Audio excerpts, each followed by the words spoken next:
Guys पहले आप ये वीडियो देखिए, रूह को झकझोर दिया है।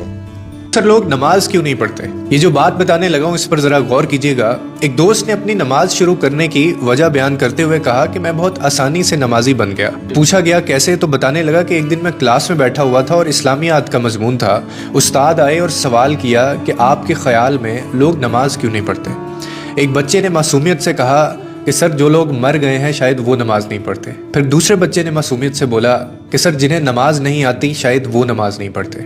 उसके बाद एक और बच्चे ने कहा कि सर जो मुसलमान नहीं हैं वो नमाज नहीं पढ़ते।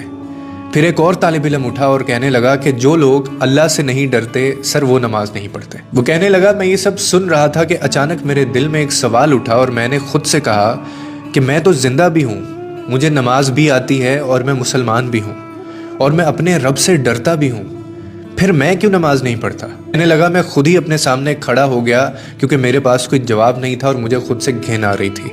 और फिर मैंने खुद से एक सवाल किया कि अगर कब्र की पहली रात मुझसे पूछा गया कि तुम तो जिंदा भी थे, तुम्हें नमाज भी आती थी, तुम मुसलमान भी थे, तुम अल्लाह से डरते भी थे, तो फिर तुम नमाज क्यों नहीं पढ़ते थे? उसके बाद फिर मैं क्या जवाब दूंगा? उसने मजीद कहा कि ये वो लम्हा था जिसने मुझे हिला दिया कि हम अक्सर समझते हैं कि हमारे पास वक्त है, हम बाद में शुरू कर लेंगे, हम बुढ़ापे में पढ़ लेंगे और अभी हमारी ज़िंदगी बाकी है।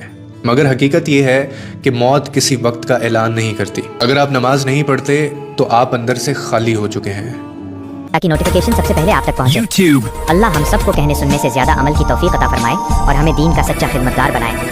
आमीन या रब्बुल आलमीन। चाहते हैं कि इस वाक़ये का अगला हिस्सा सबसे पहले आप तक पहुंचे तो अभी सब्सक्राइब कर लीजिए।